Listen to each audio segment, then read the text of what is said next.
kamu pulang ke rumah habis ngajar, kamu temukan istri kamu lagi pegang rokok, anak kamu lagi pegang rokok, kamu biarin atau kamu larang? Kata gurunya ini, saya larang Syekh. Kenapa kamu larang? Dia bilang karena itu tidak baik. Nah, ini masuk dalam jawaban kamu sendiri.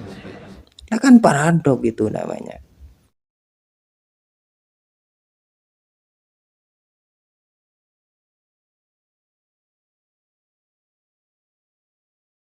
Assalamualaikum warahmatullahi wabarakatuh.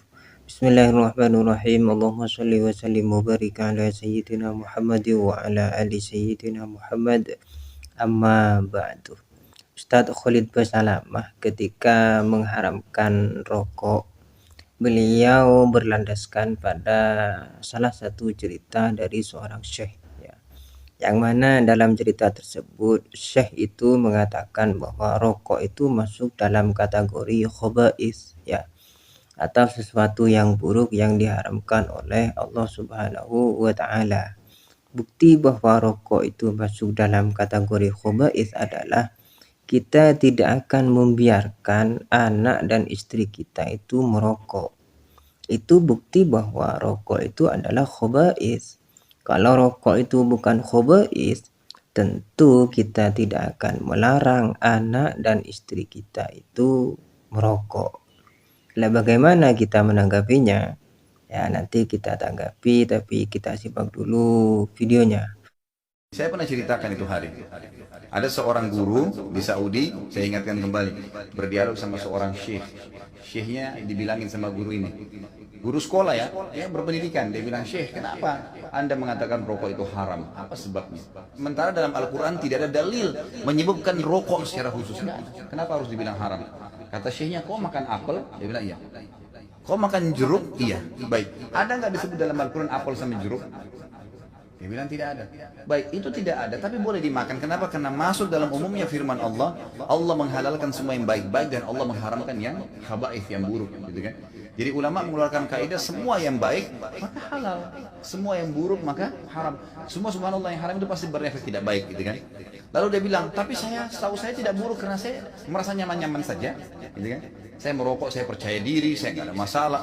Ya orang mau mengatakan badan saya bau, baju saya bau, mulut saya bau, itu perkataan dia. Tapi saya merasa nyaman-nyaman saja, nggak ada masalah, gitu kan? Berarti bisa saya katakan itu thayyibat, berarti baik ini buat saya. Dari mana tolok ukurnya ini baik atau buruk? Kata syekhnya, baik, kalau kamu mau lebih dalam lagi, sekarang saya tanya, kata syekh, kalau kamu pulang ke rumah habis ngajar, kamu temukan istri kamu lagi pegang rokok, anak kamu lagi pegang rokok, kamu biarin atau kamu larang? Kata gurunya ini, saya larang syekh. Kenapa kamu larang? Dia bilang karena itu tidak baik. Nah, ini masuk dalam jawaban kamu sendiri. Kalau baik kamu biarin mereka merokok, beliin kalau perlu, sama-sama rokok ngepul di situ.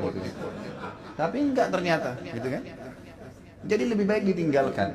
Jadi jangan berdali kalau salah dan tetap dilakukan, akuin kesalahan. Itu poin penting. Ini enggak, sudah salah membela, ini masalahnya. Enggak boleh, jadi terus menerus. Kadang-kadang subhanallah ada orang juga supaya dia tetap dalam mempertahankan kesalahannya, mencari orang yang lebih buruk. Ada pernah orang bilang sama saya, Ustadz, saya baik Ustadz. Ya, sholat saya masih jaga sholat maghrib. Teman saya ada tidak sholat sama sekali. Jadi patokannya yang lebih buruk, supaya yang dia tinggalin 4 waktu sholat itu mending, nggak apa-apa gitu. Bukannya dilihat orang yang sholat lebih banyak, ini nggak boleh sebenarnya, gitu kan? Allah alam. Jadi kalau kita lihat, kalau dikatakan memang kategori ulama di Indonesia, kalau di Timur Tengah saya nggak pernah temukan ada ulama menghalalkan rokok. Di Indonesia ini karena kiai kita terlalu murah gelarnya, ayahnya kiai, anaknya jadi kiai, bisa ceramah berapa kali atau pulang haji jadi kiai juga, ini luar biasa ini. Saya mohon maaf, bukan menyombongkan diri sama sekali. Saya subhanallah berapa kali ketemu dengan orang-orang kiai. Kiai ini, saya kalau ketemu, subhanallah seperti kalau antum ahli listrik misalnya. Kemudian ada orang datang ngobrol masalah listrik, dia nggak ngerti.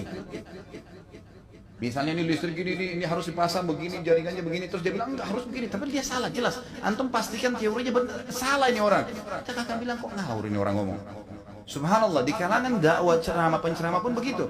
Saya heran dari mana gelar-gelar kiai bisa didapatin gitu. Baca ayatnya salah, hadisnya dikarang-karang, banyak sekali sudah salah. Cerita dongengnya sudah tidak masuk di akal. Orang yang mati bisa hidup kembali lah, ini dari langit lah, ini macam-macam. Yang tidak masuk di akal, ini dari mana orang ini nih gitu. Ya, dari mana asal muasalnya bisa muncul gitu. Belum lagi yang sunnah Nabi SAW dilanggar, yang kukunya panjang, yang istri nggak pakai jilbab, ya luar biasa. Makanya kata ulama, kalau kau mau melihat seorang alim, kau akan temukan kealiman itu pada diri dan keluarganya.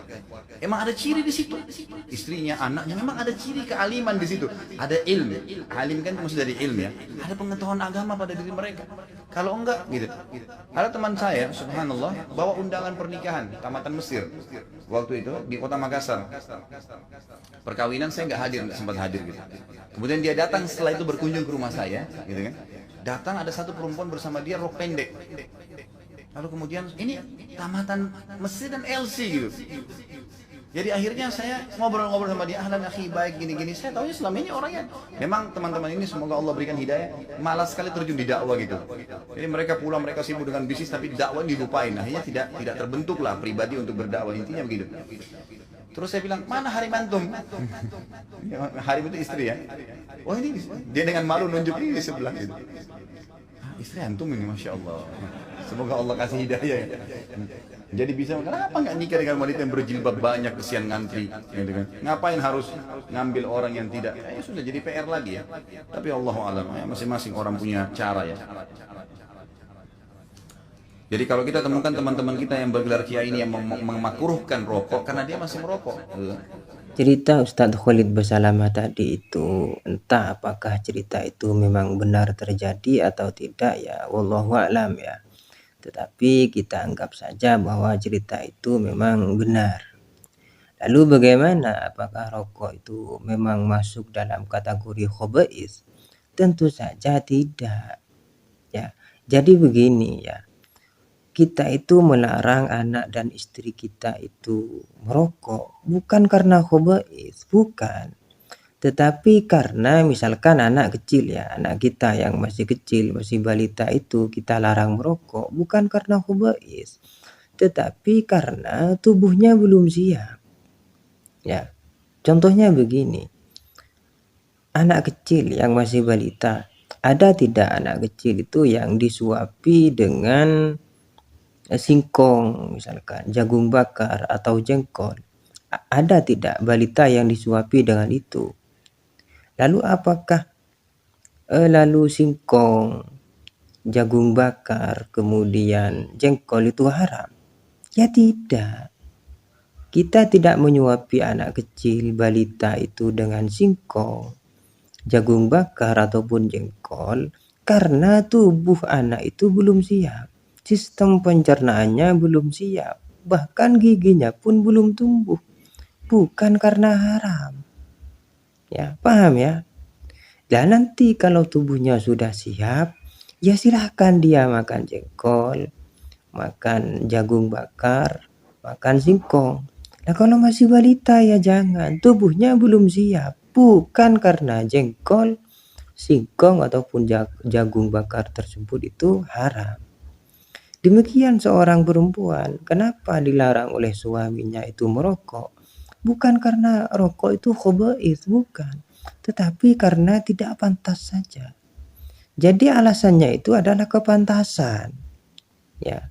Jadi kalau di sebagian daerah itu ya, itu memang menganggap bahwa wanita merokok itu tidak pantas.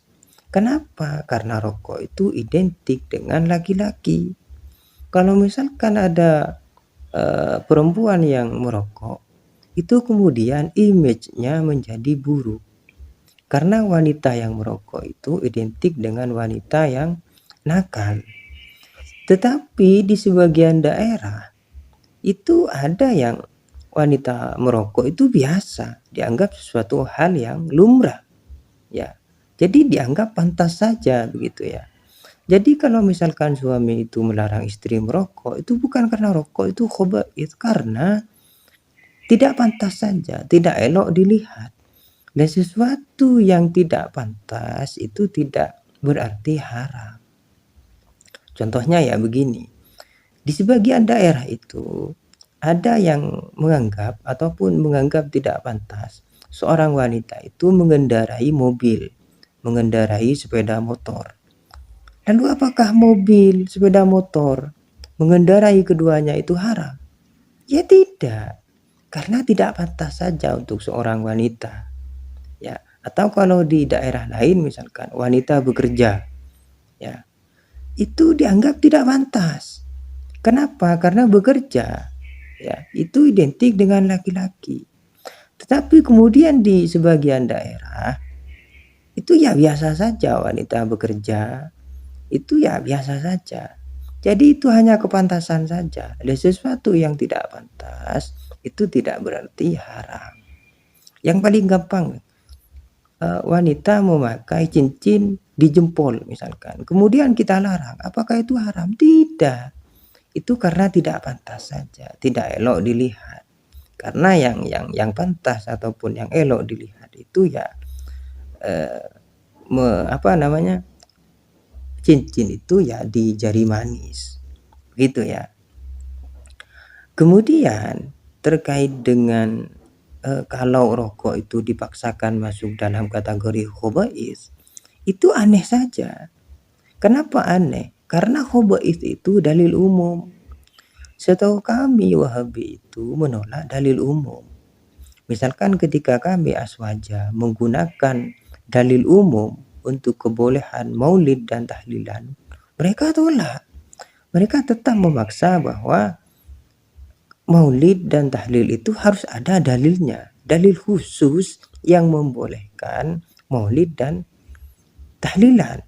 Ketika kami sodorkan dalil umum, mereka tolak.